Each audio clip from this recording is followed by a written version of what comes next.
Por ejemplo, todos los que trabajamos 8 horas o más, estás todo el tiempo precisamente con una mente mariposa, aunque esté dirigida, pero sabemos que de todas maneras estás distraído porque estás en otra cosa.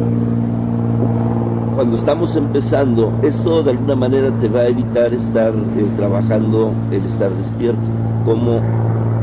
¿Cómo le hacemos para poder empatar exactamente? Eso es importante porque las personas no pueden ni deben renunciar a su vida, ni es tampoco factible que renuncien a su vida para dedicarse a su despertar. ¿Por qué? Porque pueden ser padres de familia, tienen responsabilidades, ¿no? Entonces, no es tan fácil, a lo mejor un muchacho más joven o una persona que ya salió de responsabilidades puede, pero hay una etapa bastante, la crianza humana es muy larga, nada que ver con la crianza de otros animales, ¿entienden? La crianza del ser humano es muy larga, aviéntense 30 años para dejar listo a un ser humano, 30 años, ¿entienden? Entonces, esos 30 años es lo que estás comentando, cómo un hombre puede caminar su proceso de despertar y no renunciar, ¿no?, a su vida y a mantener a su familia y a sí mismo también, ¿no? Entonces, la idea central es, si tú no puedes cambiar tu vida, entonces tienes que meter la enseñanza a tu vida. ¿Ves? No vas a cambiar, a dejar tu vida como alguien que quisiera o pudiera y se va a ir al bosque o a un monasterio o a una cabaña de retiro y a dedicarse a eso, ¿no? No vas a hacer eso por lo que estamos ya comentando. Entonces necesito meter la enseñanza a mi vida.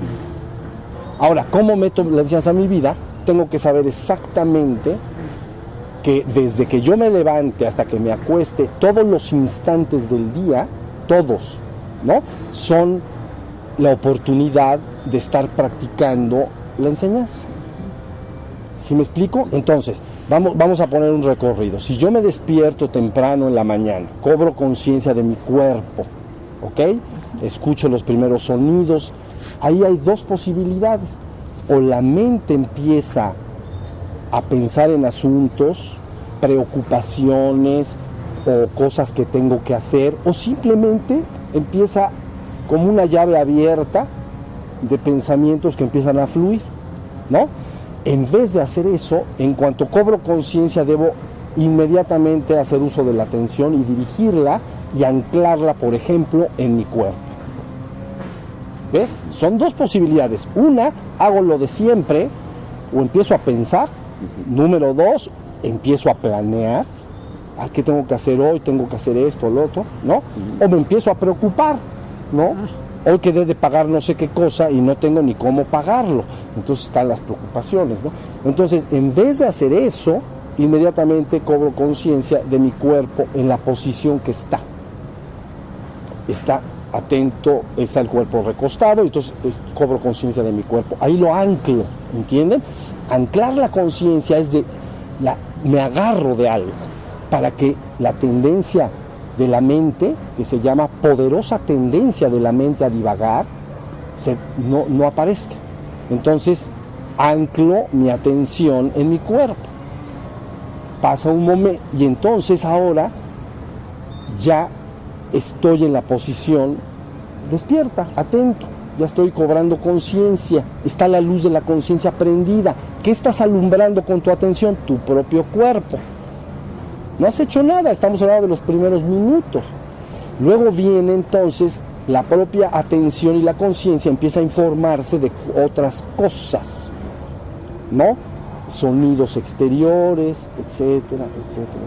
Entonces, yo en ese momento, si todos los días en la mañana hago eso, empiezo a cambiar una forma en que trabaja, si ustedes quieren llamar, mi propio cerebro, ¿no? Cambia, y en vez de que opere de una manera, ¿no?, un río de pensamientos, ya sean dirigidos o no dirigidos, en vez de eso, atención. Entonces, ahora llega el momento de incorporarse y pararse, ¿no? Y entonces siempre estoy buscando que el estado esté despierto, ¿sí?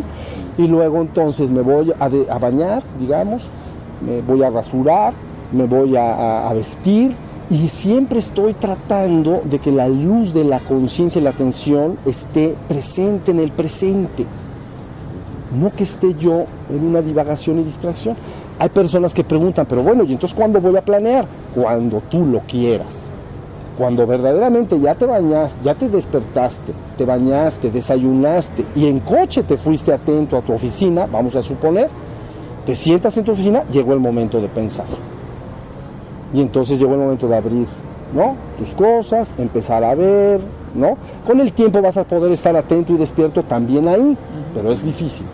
Cuando entran las llamadas, etcétera, es difícil, ¿no? Pero la cosa es que tengas siempre el control y no que ello suceda.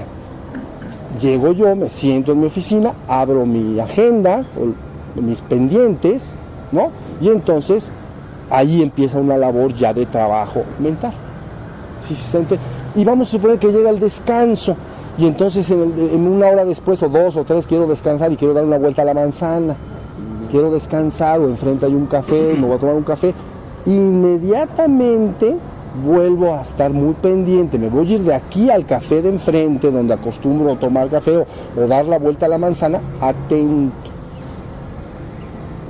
¿Ya viste? Y entonces todo va, empieza a haber un cambio extraordinario, empiezas a tener el control de siempre estar atento y despierto, presente en el presente, y cuando quieras usar tu mente de manera dirigida, creativa, imaginar, porque los negocios a veces, el trabajo requiere imaginación, ok, todo está bien, pero que no suceda, sino que tú lo haces con voluntad. ¿Sí está? Eso es bien importante. Termina el día y entonces siempre vas en ese tren y ya al acostar, nada más para finalizar, tampoco me acuesto y suelto la cabecita y empiezan todos los pensamientos, sino estoy nuevamente, me voy al cuerpo, relajo mi cuerpo y me quedo ahí quietecito, como pollito, calientito. Y entonces de repente en un buen momento, ¡clac! Y al otro día, ¡clac! Se apaga el cerebro, ¿no? Mantener la atención y la conciencia durante las horas en que el cerebro se apaga es más complejo, no es una meta viable de momento. El cerebro se apaga, ¿no? Toda la energía que está en el cerebro hace esto y se va hacia la base. Entonces la persona queda dormida, ¿no? Pierdo contacto con mis sentidos con el exterior y entra una vida vegetativa. Eso que queda prendido del cerebro se ocupa del corazón, la sangre, digestión y cosas que no. Entonces, bueno, esto contestando a que cómo debo meter la enseñanza a mi vida y no cómo debo salirme de mi vida para ir a la enseñanza. ¿Sí?